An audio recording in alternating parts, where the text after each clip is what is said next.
BBA learning এর আজকের ভিডিওতে সকলকে স্বাগত জানাচ্ছি। আমাদের আজকের এই ভিডিওতে বিবিএ প্রথম বর্ষের প্রিন্সিপালস অফ অ্যাকাউন্টিং বইয়ের অ্যাডজাস্টিং এন্ট্রির একটি অঙ্ক সমাধান করা হয়েছে। আজকে এই সমাধানকৃত অঙ্কটি হচ্ছে জাতীয় বিশ্ববিদ্যালয়ের 2018 সালের ফাইনাল পরীক্ষায় আসা একটি অঙ্ক। আমরা প্রথমে প্রশ্নটি পড়ে নিব। মিস্টার রাজা started a business on July 1, 2017 in the name Raja Mobile Servicing. তাহলে জনাব রাজা জুলাই 1, 2017 তারিখে রাজা মোবাইল সার্ভিসিং নামে একটি ব্যবসা প্রতিষ্ঠান খুলে the balance of his various accounts on July 31 are as follows. তাহলে জুলাই 31 তারিখে তার বিভিন্ন হিসাবের ব্যালেন্স হচ্ছে নিম্নরূপ। ব্যালেন্সের মধ্যে প্রিপেড ইন্স্যুরেন্স রয়েছে টাকা 30,000, office equipment 2,80,000, notes payable 2 lakh, unearned revenue 42,000, service revenue 18,000 এবং সাপ্লাইস হচ্ছে 10,000.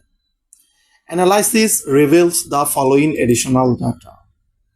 তাহলে আরো অতিরিক্ত কিছু তথ্য এখানে রয়েছে। Prepaid insurance paid for 2 years effective from July 1, 2017.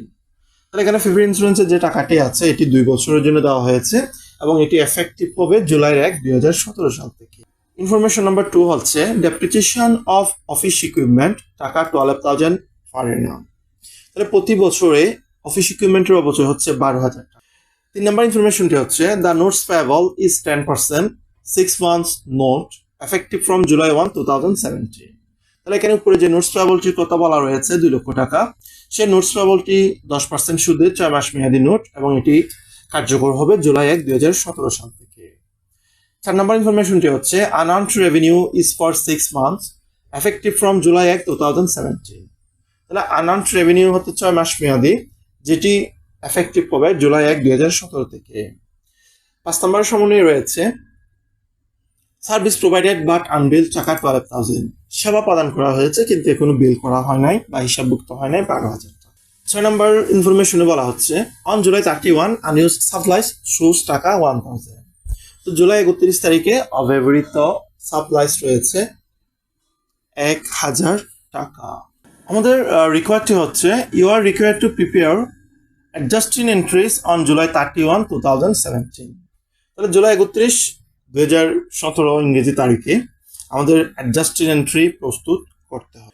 আমাদের রিকোয়ারটি সম্পন্ন করার জন্য আমরা রাজা মোবাইল সার্ভিসিং অ্যাডজাস্টিং এন্ট্রিজ শিরোনামে জাবেদার একটি চক তৈরি করে নিয়েছি। Date, account titles and explanation, reference, debit টাকা, ক্রেডিট টাকা। আমাদের যে কয়টি সমন্বয় এখানে রয়েছে 6টি সমন্বয় এডিশনাল ডাটা, এগুলা প্রত্যেকটা এন্ট্রি হবে হচ্ছে জুলাই 31, 2017 ইংরেজি তারিখে। তাই আমরা ডেটে 2017 জুলাই 31 লিখে দিলাম। এরপরে আমরা এখানে 1, 2, 3, 4, 5, 6 যে 6টি এডিশনাল ডাটা আছে আমরা প্রত্যেকটাকে সমন্বয় জাবেদায় হিসাবভুক্ত করব।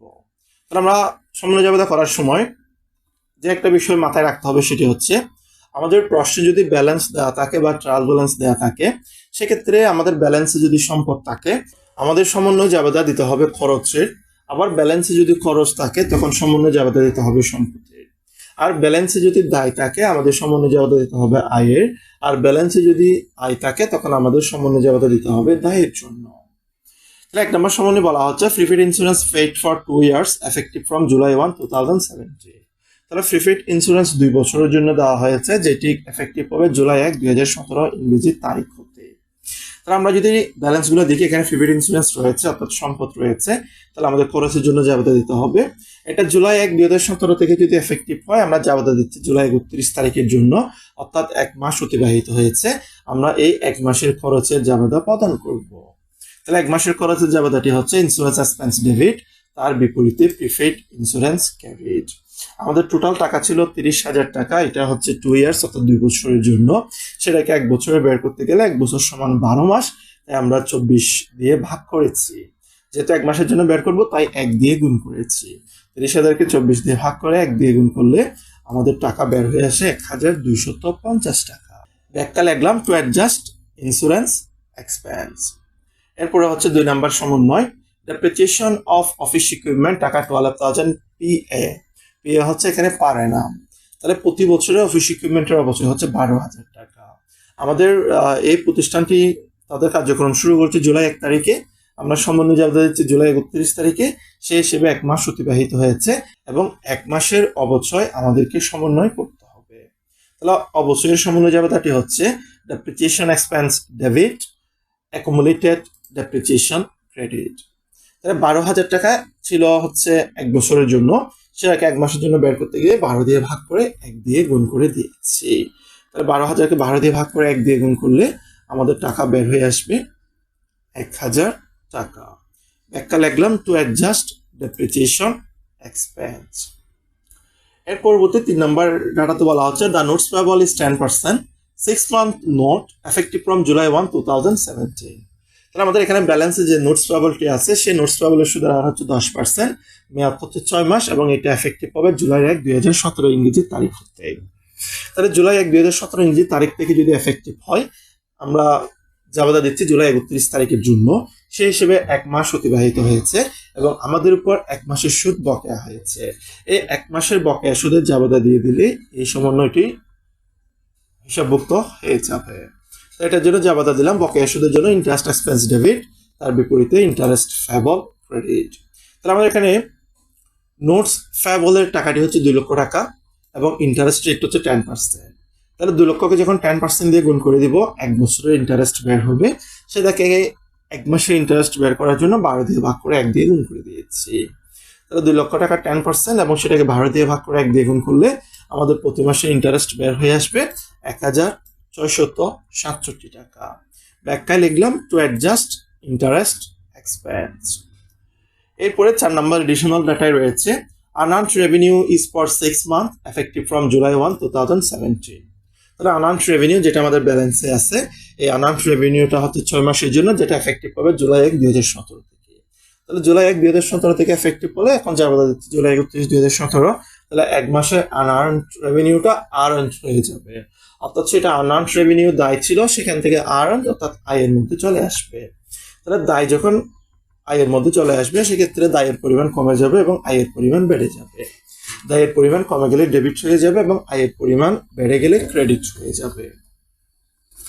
আমরা ব্যাখ্যা দিলাম unearned revenue debit, service revenue credit. তাহলে 42,000 টাকা ছিল, সেটা 6 মাসের জন্য। তাহলে 1 মাসের টাকা বের করতে গেলে 42,000 টাকা 6 ভাগের 1 দিয়ে গুণ করে দিয়েছি, 7,000 টাকা আসছে। আমাদের এক্সপ্লেনেশনটা হচ্ছে টু অ্যাডজাস্ট সার্ভিস রেভিনিউ। এর পরবর্তীতে হচ্ছে সার্ভিস প্রোভাইডেড বাট আনবিল টাকা 12,000।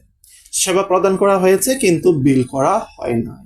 তাহলে সেবা প্রদান করা হয়েছে, বিল করা হয় না, অর্থাৎ আমরা কাউকে বাকিতে সেবা দিয়েছি, এই টাকাটা কোনো হিসাবভুক্ত হয় নাই, তার মানে ওই টাকাটা আমরা কারো কাছ থেকে পাবো। আমরা যখন কারো কাছ থেকে টাকা পাই তখন অ্যাকাউন্ট রিসিভেবল অর্থাৎ প্রাপ্য হিসাব সৃষ্টি হয়।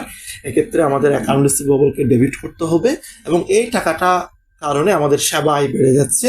তাহলে আয় বেড়ে যাওয়ার কারণে সার্ভিস রেভিনিউকে ক্রেডিট করতে হবে। তাহলে accounts receivable debit, service revenue credit. এটার জন্য আমরা এক্সপ্লেনেশন দিলাম টু অ্যাডজাস্ট সার্ভিস রেভিনিউ। তার টাকার পরিমাণ হচ্ছে 12,000 টাকা। এর পরবর্তীতে বলা হচ্ছে জুলাই 31 আনইউজড সাপ্লাইস শোজ টাকা 1,000। তাহলে জুলাই 31 তারিখে অব্যবহৃত সাপ্লাইসের টাকা পরিমাণ হচ্ছে 1,000 টাকা। আমরা যদি ব্যালেন্সে দেখি, আমাদের ব্যালেন্সে সাপ্লাইস 10,000 টাকা রয়েছে এবং এটা সম্পদ আছে। আবার বছর শেষে অব্যবহৃত সাপ্লাইস বলছে 1,000 টাকা। সেই হিসেবে 9,000 টাকার সাপ্লাইস খরচ হয়ে গেছে। আমরা এই 9,000 টাকার সাপ্লাইস খরচের জাবেদা প্রদান করব। তাহলে সাপ্লাইস খরচের জন্য আমরা জাবেদা প্রদান করেছি সাপ্লাইস এক্সপেন্স ডেবিট, তার বিপরীতে সাপ্লাইসকে ক্রেডিট করেছি। টাকার পরিমাণ হবে 9,000 টাকা। এক্সপ্লেনেশন লিখলাম টু অ্যাডজাস্ট সাপ্লাইস এক্সপেন্স। আমাদের 6টা এডিশনাল ডাটা ছিল, এই 6টা এডিশনাল ডাটার জন্য আমাদের অ্যাডজাস্ট এন্ট্রি প্রস্তুত করতে বলা হয়েছিল। আমরা রাজা মোবাইল সার্ভিস দিনের এই অ্যাডজাস্ট এন্ট্রির কাজটা সম্পন্ন করলাম। আমাদের ভিডিওটি দেখার জন্য সকলকে অসংখ্য ধন্যবাদ। আমাদের পরবর্তী ভিডিওতে এই অ্যাডজাস্টিং এন্ট্রির 2019 সালে আসা অঙ্কটি সমাধান করা হবে। সকলকে ভিডিওটি দেখার আমন্ত্রণ রইল।